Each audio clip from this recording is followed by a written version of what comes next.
Hello, everybody, and welcome to today's weekly gospel. Today, we are going to be talking about something that may sound a little bit dumb. Maybe it's something that I should have realized a long time ago, but as you know, as you probably learned, or if you went to Sunday school, you learned when you were in like kindergarten or 2 years old or something, that the Bible has an Old Testament and a New Testament, and as you grow older, you listen to sermons, you realize that every single sermon you will ever hear in your life is out of the New Testament, which gives me the complete bias on my mind that, the New Testament's basically where all the real stuff is, which, basically every kid from Sunday school will tell you, the Old Testament is before Jesus, the New Testament's after Jesus, and at first I just thought it was like two different areas, and then slowly kind of like realized the differences between them, and then I got to recognize, okay, the Old Testament is all history, just history of all the different people that have lived. And the New Testament is, for the first four Gospels are the stories of Jesus, and then the rest is basically letters from Paul or other letters, or just basically teachings, like Romans and stuff, applying stuff to your life, which is what all sermons are based on. So even though Jesus' stories are stories, they're teachings, right? But the Old Testament, that's just history. That's just stories that don't really mean anything. It's like a history book. That was, it's like the history that's been written down. And I've just been kind of realizing that that's not entirely true, because last Sunday we were talking about how, Adam and Eve have 3 books in Genesis, and then I think Noah has 5. But then Abraham has 13. And they were talking about, wow, Abraham is a really important story. I'm like, oh, that just means his story takes longer to tell, right? But no. Abraham has a very incredible story. And it kind of shedding light to me, at least for me, but that's the point of this series, what I've learned. It's just shedding light for me on the fact that the Old Testament isn't all history. Yes, it is history, but these stories show how God has worked and how God works. And we were talking about what Abraham had to walk through a burning hot desert. So this is in the Middle East, right? Super hot, barren desert. It's not like one of those deserts that you see with like the cactuses and then at night all the random things come out. It's like a desert with like basically nothing living in it. And he walked 1,100 miles. That is over 1,000 miles. That is an insane distance. That is like walking from LA to Texas, I think, maybe, or something like that. Or maybe from San Diego to Seattle. It is a ridiculous walk. I can barely walk 10 miles. I would die if I had to walk 110 times that.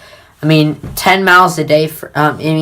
It's an absolutely insane distance. And it's all in the barren desert. He got caught up in wars while he was doing it too. He got caught up in different wars and battles, and he got captured, and just the insane story. And then we are also shedding light on, everyone's heard the story most people have heard the story of Abraham, of how he didn't have kids, and he was like 90-something, I believe, or 100-something, and they didn't have kids. And then God said, you guys don't have kids. And they're like, that's silly, we're too old. And that's what I knew at that point. But then the pastor was shedding light on the fact that how monumental having kids is. Because nowadays, he was talking about how women now have opportunities. If you don't want to have kids, you don't have to. You can get a job pretty much anywhere. Most places, it's not, sexism is kind of, there. Sexism in the workplace, I should say, is a lot less. And if you're a woman and you want to be a scientist, you can be a scientist. If you want to be a this, that, the other thing, you can be those things. You can live a single life. But if you're a woman back then, you had to get married, basically. And if you didn't get married, you're stuck living with your dad for the rest of your life, which is pretty miserable. You really couldn't have any job. And your primary job goal in life was to have kids. And if you didn't have a husband, you basically became homeless. You were put out on the street. And if you didn't have kids, you're not fulfilling your entire purpose in life. So basically, for Sarah, that's her name, right? I'm pretty sure it's Sarah. I've just taken it for granted. So Sarah. So for Sarah to be 90 years old and still not have any kids, her life was basically miserable. She, not being able to bear children had basically meant she had life with no purpose. So when God says you're gonna have some kids, it's like world changing. It's not just a little thing that seems kind of impossible. It's something that'll change their lives that is impossible. It's like, I don't even know a comparison today. It's like if you are homeless and then you were given a job and money and stuff, and you were given an education and everything and stuff that would not be possible. You were given in full paid education at Harvard, which could never be possible for you because you don't even have a job. Just complete life changer.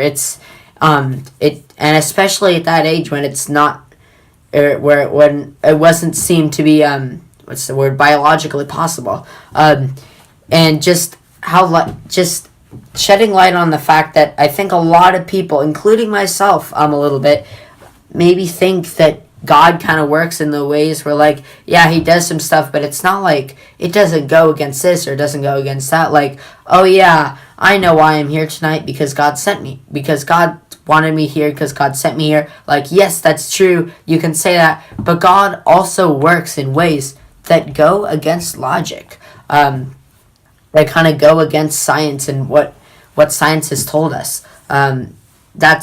He still does miracles like that. He works against the odds, the laws. I don't even know, cannot find the right words, but that's what I'm trying to say. That I think we need to take, or at least I do need to take another look at the Old Testament and actually see how we can see different ways where God works. This is an example, by the way, from Luke. I think it's 12:35, but I'm not sure, but it's in Luke, I'm pretty sure. And there's a verse that says, it's 2 words long. It says, Jesus wept.